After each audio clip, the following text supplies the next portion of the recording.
नमस्कार। शिक्षा समाचार में आप सबों का स्वागत।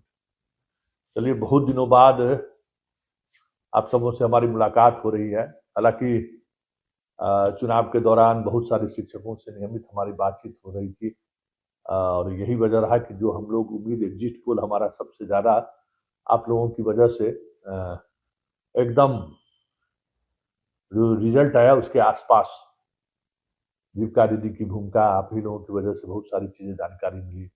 सरकार की मशीनरी का कहाँ कहाँ क्या इस्तेमाल हो रहा है, SIR से लेके सारी चुनावी प्रक्रिया का आप अपडेट हमें देते रह रहे थे। इस वजह से जो सारे पत्रकार, आज मेन स्ट्रीम मीडिया में भी जो पत्रकार हैं, वो भी कहीं हमारे उस सोर्स को गंभीरता से लेते थे जो आप लोगों की वजह से हमारे पास पहुंचता रहता था। वीवीपैट का पर्ची बाहर फेंका जाना, बहुत सारी तरह की चीजें, जो तकनीकी चीजें थे वो आप हमें समझाते रहते थे। SIR के दौर से लेके चुनाव के काउंटिंग तक बहुत अच्छा सहयोग रहा, आप सबों का बहुत प्यार रहा। और अब सरकार का गठन हो रहा है, अब देखना होगा कि शिक्षा मंत्री कौन बनते हैं। हमारी भी नजर है कि शिक्षा मंत्री कोई ऐसा व्यक्ति बने कुछ बेहतर कर सके। वैसे देख ही रहे हैं विभाग का क्या हाल है और किस तरीके से विभाग काम कर रही है। आज 24 शिक्षकों का जिला अलॉट हुआ। अब इस जिला अलॉट होने का क्या मतलब? जिसको पहले जिला अलॉट नहीं हुआ वो बहुत खुश है शिक्षक नेता से। अब बताइए, जिसका चॉइस जिला नहीं मिला, उसके अलावा तीन जिला का चॉइस दिए गए, वो चॉइस पर वहां वो चले जाए, वहां उसकी बात तो बराबर है। अब लड़ाई इस बात को लेकर नहीं, अब जब सब लोग घर पहुंच ही गए हैं तो नए तरीके से इस पर अब मंथन होनी चाहिए कि भाई शिक्षकों के तबादले की नीति को लेकर एक स्पष्ट कुछ न कुछ स्पष्टता के साथ सामने आनी चाहिए। सिद्धार्थ साहब तो जो करना था कर ही के चले गए।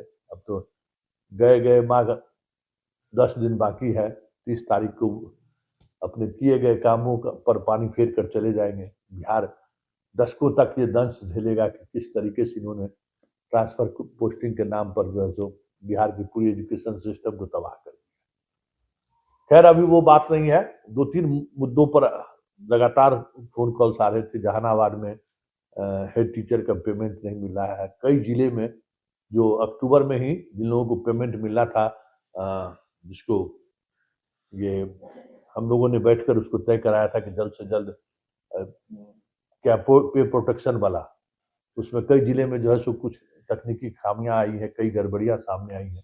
हम लोग अब मिल बैठकर उस सबको तय किया जाएगा कैसे उसमें सुधार हो सकता है, कैसे जो शिक्षक परेशान हैं उनको कैसे उस परेशानी से दूर किया जा सकता है। बदलाव तो दिखेगा, क्योंकि जिस तरीके का मैंडेट बिहार की जनता ने नीतीश सरकार को दी है, पिछले बार की तरह अराजकता वाली स्थिति तो नहीं देखने को मिलेगा, क्योंकि दबाव में सरकार भी है। तमाम झंझावट के बावजूद भी, तमाम तरह के सर परेशानियों के बावजूद भी बिहार की जनता ने सत्ता और सरकार को बनाए ही नहीं रखा, पूरा भरोसा भी जताया, पूरा मोहर लगा के वोट किया। इसलिए हमें लगता है कि शिक्षा विभाग में बड़ा बदलाव होने चाहिए, मंत्री के स्तर पर भी और सेक्रेटरी के स्तर, प्रधान सचिव के स्तर पर भी। वी राजेंद्र की जगह पर कोई नए चेहरे आए तो हमें लगता है कि कुछ शिक्षा विभाग के खास करके सबसे ज्यादा नीतीश के फोकस में है, वहां इन चीजों पर गंभीरता से विचार होगी। बीजेपी चाह रही थी शिक्षा विभाग हमें मिल जाए, लेकिन संघ अपने एजेंडे को शिक्षा विभाग के सहारे लोगों तक पहुंचाते, लेकिन नीतीश कुमार ने उनकी एक नहीं सुनी। मतलब शिक्षा विभाग जदयू के कोटे में ही रहेगा। अब देखना यह होगा कि शिक्षा विभाग के मंत्री कौन बनते हैं, वो देखना बड़ी दिलचस्प होगा। वैसे जो कुछ भी दिख रहा है, जिस तरीके से दिख रहा है, सरकार गठन के बाद चीजें बदलेंगी और वो तमाम मांगे, जो मांगे आज भी अधूरी है, जो चीजें पूरी होनी चाहिए थी, बहुत सारी ऐसी मांगे हैं। हम सब लोग बैठकर उस पर बात करेंगे। आप हमें मैसेज करिए क्या आगे क्या होना चाहिए, और सब लोग मिलकर उसके सब बेहतर समाधान के लिए पहल करनी चाहिए। मास्टरवा को छोड़कर, मास्टरवा के लिए कोई पहल करने की जरूरत नहीं। ये लोग अपने मौत अपने मरेगा। अब देखिए ना, इलाज होगा बढ़िया से। जो लोग परीक्षा नहीं दे रहे हैं ना, बहुत हंस रहे थे सब पर। अब जो प्रोटेक्शन मिलने के बाद जो सेवा निरंतरता का लाभ मिलेगा ना, तो समझ में आ जाएगा कि परीक्षा नहीं देने से क्या होता है। खैर, सवाल वो नहीं है। हम लोगों को भी सब लोग मिल बैठकर इस पर तय करना है कि आगे क्या होना चाहिए।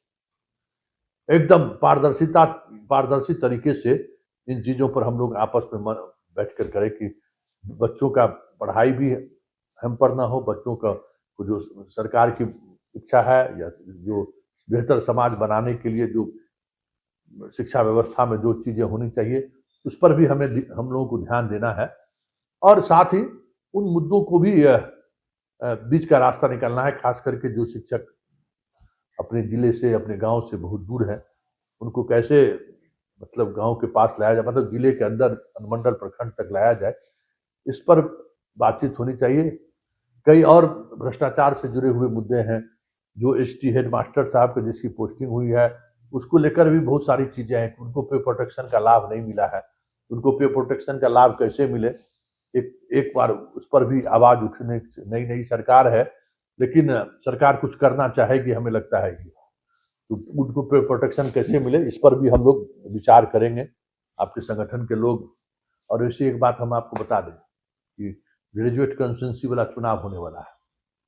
सावधान रहिए, वोटर सब लोग बनिए, क्योंकि ग्रेजुएट कंस्टिट्यूंसी में विधान परिषद चुने गए आपके साथ जो लोग चुनकर आए हुए हैं, वो बेहतर आपके लिए आवाज उठाते रहते हैं। वैसे हम बंशीधर ब्रजवासी का हाल देख लिए ना। कोई जरूरी नहीं है कि आप शिक्षकों को चुनिए, शिक्षक के चुनने के चक्कर में आपके बहुत तरीके के नए दुश्मन भी पैदा ले रहे हैं। और विधान परिषद का कोई औकात भी नहीं है भाई, बहुत कुछ बड़ा चेंज करा दे। मिलने के लिए तो पदाधिकारी मिलने का समय नहीं देता है। सरकार के साथ अगर कोई पुराना विधान परिषद है, तो भले मजबूती से उठाकर थोड़ा बाएं दाएं करके जो ये कर ले। वैसे कुछ देखे हैं कभी कुछ होते हुए? कभी नहीं होता है। इसलिए इन सब चीजों पर समग्रता में सोचिए, सब वोटर बनिए और अपनी ताकत को मजबूती से बनाए रखिए। सरकार का के जो मशीनरी है, उसके एक महत्वपूर्ण पार्ट है। तो आप, सरकार आपके साथ रहे, आप बच्चों के साथ रहें, ये सोच बनाने की जरूरत है। तभी बिहार बदलेगा, और बिहार बदलेगा तो फिर आप भी बेहतर माहौल में नौकरी कर पाइएगा। इस बीच में शिक्षकों को लेकर बहुत सारी घटनाएं घटी हैं। कई शिक्षकों की हत्या भी हुई है, कई शिक्षकों के स्कूल कैंपस में मारपीट की भी घटनाएं घटी हैं। लगातार इस तरीके की चीजें हम देखते रहे हैं। लेकिन उन तमाम चीजों के बावजूद भी एक आग्रह मेरा रहेगा कि समाज आपको बहुत ही दूसरे नजरिया से देखना शुरू कर दिया है। इसलिए आप अपने आप को ये संभालिए और अपने आप को कहीं न कहीं, किसी न किसी रूप में व्यवस्थित तरीके से समाज में एक आईना के, दर्पण के रूप में स्थापित करने की कोशिश करिए। नहीं तो आगे आने वाले समय में नौकरी करना बहुत मुश्किल होगा श्रीमान।